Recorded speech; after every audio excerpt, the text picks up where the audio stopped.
waxa ay guursatay oday jira 70 sano iyaduna waxa ay jirtay oo kaliya 22 sano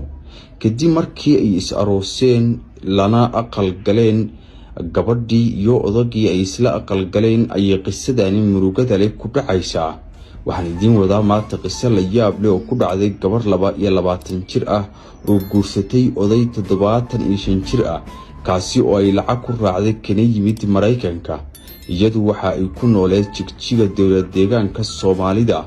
halkaasi way iska barteen odagan oo joogay Mareykanka isla markaana ahay taraagle wiilashiisa oo dhan ayaa taraaga u waday halka asugu oo boos xaafada iska jooga ahaa